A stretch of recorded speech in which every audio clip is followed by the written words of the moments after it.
सतगुरु की साजी निवाजी प्यारी सात संगत जी, प्यार और सत्कार से कहना धान निरंकार जी। सतगुरु माता जी की असीम कृपा से दासी आप जी के चरणों में ये विचार रखने जा रही है। सात संगत जी, इन विचारों द्वारा ये जो स्टोरी दासी आप जी के चरणों में संत नामदेव जी की शेयर करने जा रही है, इसमें हमें यही समझाया गया है कि भगवान भाव के भूखे होते हैं।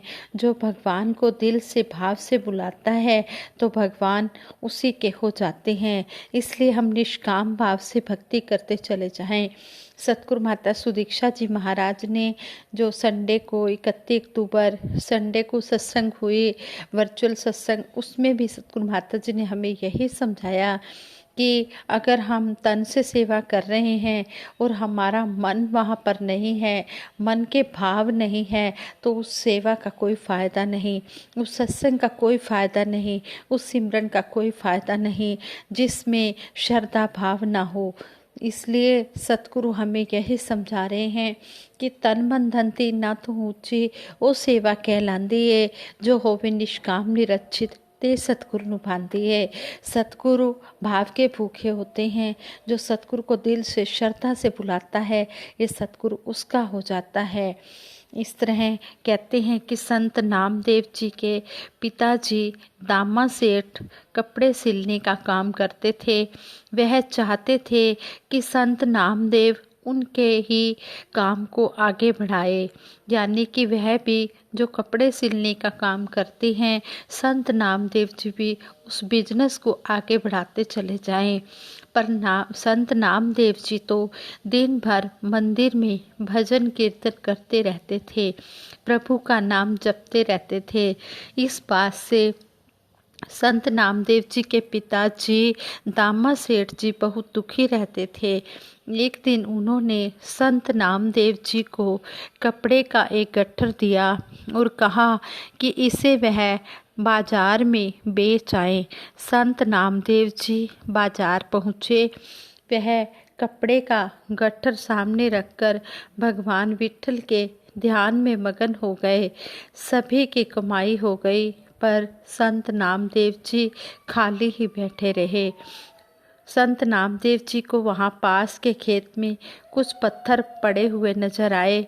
उन्होंने पत्थरों को कपड़े से ढक दिया और एक बड़े पत्थर से कहा कि मैं 8 दिन बाद फिर आऊँगा, तुम मुझे पैसे मेरे कपड़े के दे देना ताकि मैं अपने पिताजी को हिसाब दे सकूं।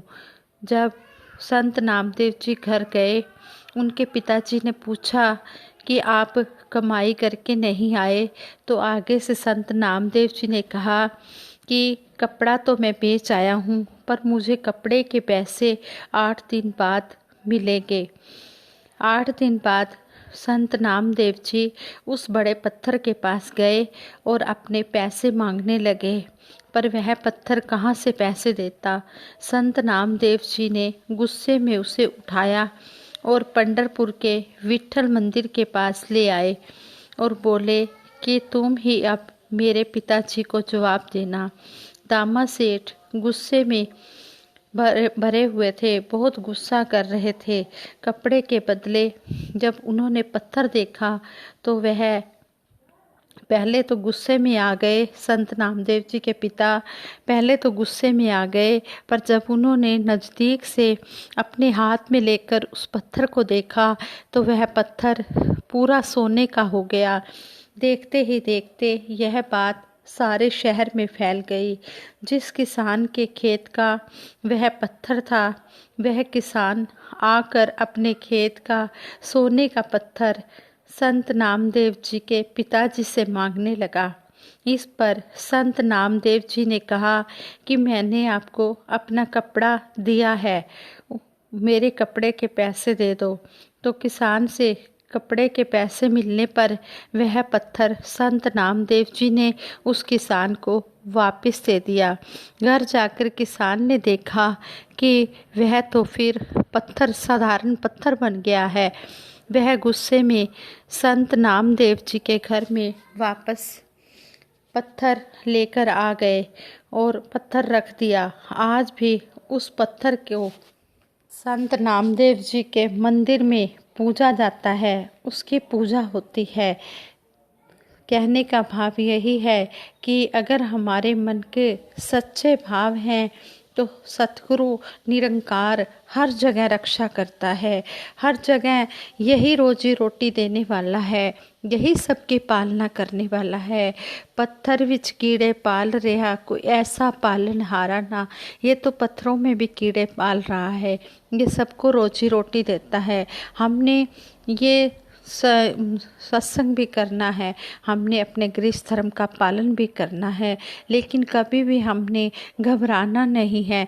हमने ये नाम रूपी धन जो है इसको इकट्ठा करना है, यही हमारे साथ जाना है और हमने अपने गृहस्थ धर्म का पालन भी करना है। जैसे संत नामदेव जी प्रभु भक्ति भी करते थे और अपने गृहस्थ धर्म का पालन भी करते थे, लेकिन जो भगवान के ऊपर अपने आप को समर्पित कर देता है फिर इस निरंकार की जिम्मेवारी बन जाती है कि इसने अपने गुरसिक को हर प्रकार का सब कुछ देना है, तन का, मन का, धन का, सारे सुख फिर इसने देने हैं और ये देता भी चला जाता है। लेकिन हम अपने आप को सतगुरु के समर्पित कर दें। ऐसे ही दासी एक और छोटी सी स्टोरी आप जी के चरणों में शेयर करें कि इस स्टोरी द्वारा हमें यही समझाया गया है कि हम अपने बच्चों को अच्छी से अच्छी परवरिश दें, अच्छे से अच्छे संस्कार दें, लेकिन ये संस्कार तभी मिलेंगे जब बच्चे सत्संग से जुड़ेंगे। ऐसे ही कहते हैं कि एक बहन का मन सुबह से बहुत ज़्यादा उदास था क्योंकि उसकी एक ही बिटिया थी और उसकी मैरिज हो गई थी और उसे अपनी बिटिया की बहुत ही याद आ रही थी। कहते हैं जब भी उसकी पसंद का कुछ बनता या उसका कुछ सामान देखती तो उसकी माता की आंखें एकदम से छलक आती अपनी बेटी को याद करके। उसकी बेटी को अभी 1 महीना ही हुआ था। कहते हैं कि दोपहर के 12 बजे का समय था। इस बहन ने सोचा कि मेरी बिटिया फ्री होगी, मेरे दामाद जी तो ऑफिस चले गए होंगे और घर का काम भी ख़त्म हो गया होगा, अब मैं फ़ोन कर लेती हूँ, अपनी बेटी की आवाज़ सुन लूँगी तो मेरा मन शांत हो जाएगा। यह सोचकर उस बहन ने फ़ोन लगाया अपनी बेटी को और उसने कहा कैसी हो बेटी। आगे से बेटी ने कहा मम्मा मैं बिल्कुल ठीक हूँ, बहुत खुश हूँ। आगे से माँ ने कहा बेटा अभी तेरी मैरिज को 1 महीना ही हुआ है, तेरा दिल तो लग गया है ना। तो आगे से वह कहने लगी कि हाँ मम्मी मेरा दिल लग गया है। तो आगे से वो बहन कहती है तेरी मदर इन लॉ और दामाद सब अच्छे हैं ना, मुझे तो तेरी बड़ी चिंता हो रही है। वो बिटिया उनकी बेटी वो बड़े ही ब्रह्मज्ञानी परिवार से जुड़ी हुई थी। वो कहने लगी कि मम्मी आप मेरी बिल्कुल भी फिक्र ना करें, मैं यहाँ पर ठीक हूँ और बहुत खुश हूँ और मेरी जो मदर इन लॉ हैं वो मुझे बहुत ज़्यादा प्यार करती हैं और मुझे तो लगता ही नहीं कि मेरी मदर इन लॉ है। मुझे तो यही लगता है कि जैसे आप मेरी मम्मी हैं ऐसे ही ये भी मेरी माँ है, मुझे माँ मिल गई है। यह सुनकर उस बहन की आंखों में फिर आंसू बहने लगे कि जो इस बच्ची को संस्कार दिए गए हैं, इस बच्ची ने उन संस्कारों को अपना लिया है और इसने वहाँ भी अपने अच्छे बिहेव से सबको अपना बना लिया है। और सतगुरु आज यही समझा रहे हैं कि हम अपने बच्चों को अच्छे संस्कार दें ताकि बच्चे आगे जाकर जिस तरह बेटियां दूसरे पराए घर में जाती हैं तो उन सबको अपना बना ले। जब वो अपनी मदर इन लॉ को अपनी माँ समझेंगे, अपनी मदर समझेंगे, मदर बनाएंगे दिल से, तो आगे से मदर इन लॉ भी अपनी पुत्र वधू को पुत्र वधू न समझकर अपनी बेटी ही समझेंगे। तो फिर ऐसे घर में स्वर्ग ही स्वर्ग होगा। तो हर माँ अपनी बच्ची को ऐसे ही परवरिश दे, अपना बेटे को बेटी को इस तरह का ही परवरिश दे कि जब बहुएं घर में आती हैं तो बेटे बहुओं को मान दे, मदर इन लॉ अपनी बेटी समझे। और जब बेटियां पराए घर में जाती हैं, जाना ही होता है बेटियों ने, तो वो उनको भी अच्छे संस्कार दे कि आपने वहाँ जाकर सबसे प्यार करना है, और जो अपने घर में बहू आती है उसके साथ भी प्यार रखना है। इस तरह हमें सतगुरु समझा रहे हैं कि हमने अपने घर को स्वर्ग बनाते चले जाना है। भक्ति की शुरुआत घर से ही होती है, इसलिए कहते हैं कोई छोटा नहीं, कोई बड़ा नहीं, सभी बराबर हैं। समदृष्टि रखनी है, हमने सबको समान भाव से प्यार करते चले जाना है। सबसे पहले हमने धन निरंकार करनी है, सुबह उठते ही सबको धन निरंकार करनी है। ऐसे अपने अच्छे संस्कार जब बच्चों को देंगे तो हमारे बच्चे अच्छे बनेंगे। ये स्वर्ग हो मेरे घर में भी, जो स्वर्ग है तेरे दर दाता, मंदिर सा लगे मेरा घर आंगन, तू ऐसी रहमत कर दाता। सच्चे पातशाह, ऐसा स्वर्ग सबके घर में हो। सबसे पहले जब आँख खुले घर वालों को धन निरंकार करें, कोई छोटा बड़ा ना हम देखें, दिल से सबका आदर सत्कार करें। यही आज सतगुरु माता जी चाहते हैं। तो हमने सतगुरु माता जी की बात को मानते चले जाना है। जैसे आदेश उपदेश हमें मिलते हैं, हमने इनको जीवन में धारण करते चले जाना है। बातों से बात नहीं बनती, बात तभी बनती है जब उस बात को कर्म रूप में लाया जाएगा। और इसी तरह दासी संत समागम के बारे में भी सुन रही थी। संत समागम का आगमन जीवन में बसंत ऋतु की तरह बड़ा ही प्यारा और मनभावन होता है। जीवन के उतार चढ़ाव, धूप छाँव, सुख दुख सब अलग हो जाते हैं, कुछ भी महसूस नहीं होता। सुंदर अवस्था मिल जाती है जब संत समागम का पता चलता है।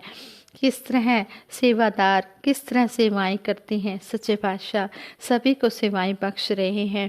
इसी तरह सारे खुशी खुशी संत समागम में संत समागम का आनंद भी ले, और जो स्मारका में सेवाएं मिल रही हैं वो भी सभी एक मन एक चित्त होकर भाव से सेवा करें।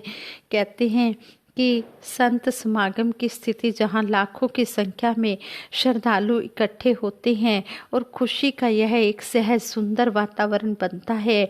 संत समागम एक आनंद का उत्सव है जिसमें सतगुरु के चरणों के प्रति अगाध श्रद्धा और पूर्ण विश्वास से उत्पन्न भक्ति का उल्लास तो है ही, साथ ही ब्रह्म ज्ञान के प्रभाव से सभी में रमे राम के दर्शन भी होते हैं।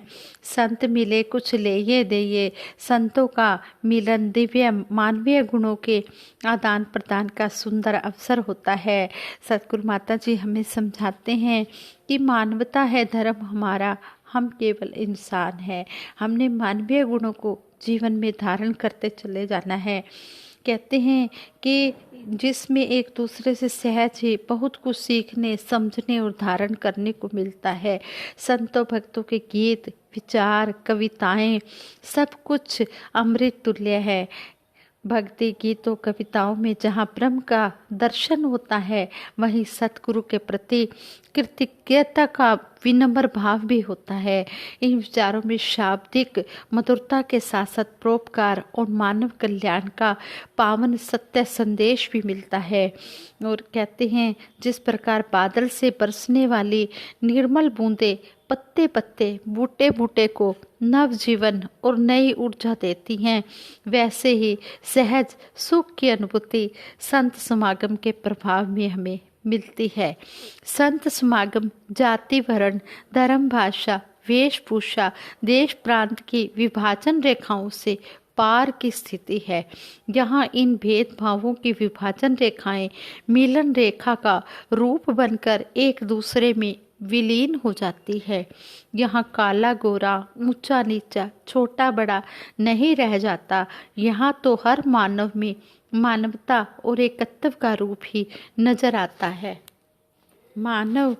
मानव को प्यारा हो, सब एक दूसरे के काम आए, एक दूसरे का सहारा बने, एक दूसरे पर आदर प्यार सत्कार की बौछार करें। यहाँ यही भाव प्रकट रूप में नजर आता है। लाखों की भीड़ फिर भी चिर शांति, अनोखी खुशी, अद्भुत प्यार, यह सब संत समागम में सहज ही देखने को मिलता है। ब्रह्म ज्ञान का आधार लेकर भगत अपने जीवन में जो बदलाव लाने में सफल होता है, वही सब कुछ संत समागम में साकार रूप में दिखाई देता है। संत समागम सतगुरु की कृपा से है तो अति सुगम, लेकिन मानव के चंचल, अस्थिर, अशांत मन ने इसे दुर्लभ बना दिया है। संत समागम हरे कथा तुलसी दुर्लभ तोय। संतों का यह कहना पूरी तरह सच है, लेकिन आज यह अति आसान हो गया है, क्योंकि सतगुरु दयालु हो गया है और इसने संत समागम आयोजित करके खुशियों के द्वार सारे संसार के लिए, हर इंसान के लिए खोल दिए हैं। संत समागम की दीवार रहे संसार और एकत्व में सद्भाव की प्रेम रस में डूबी शिक्षाएं जितने जल्दी पूरी तरह अपनाकर हम धारण कर लें, आत्मसात कर लें, उतना ही मानवता के लिए हितकर होगा। मानव की इसमें भलाई होगी।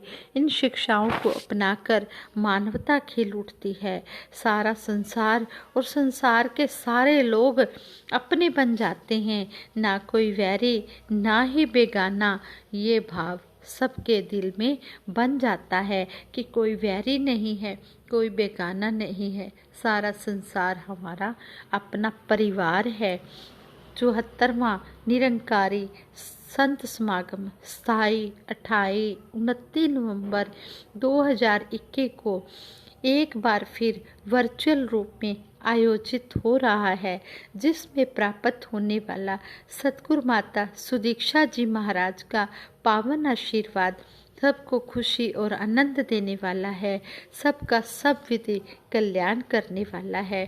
इसलिए हमने सभी ने इस 74वें वार्षिक निरंकारी संत समागम का घर बैठे आनंद लेना है। इसको हमने सुनना है और हमने सुनाना भी है और हमने इनको जीवन में धारण भी करना है। जैसे संपूर्ण अवतार वाणी में सतगुरु बाबा हरदेव सिंह जी महाराज ने कहा है, साधु का जो बोल भी आए सुनना और सुनाना है, पाँव से चलकर संगत आना, कर से सेव कमाना है, रसना से है कीर्ति गाना, आँख से दर्शन पाना है, श्रद्धा प्यार से गुरु चरणों पर हरदम शीश झुकाना है। जो गुरसिक है कर्म कमाए, सारे सुख वह पाएगा, कहे अवतार गुरु हो राजी, जग सारा यश गाएगा। जब गुरसिक के अंदर ये सारे गुण आ जाएंगे तो ऐसे गुरसिक का सारा संसार यश गाएगा। उसकी इस लोक में भी पूजा होगी और परलोक में भी उसकी पूजा होगी।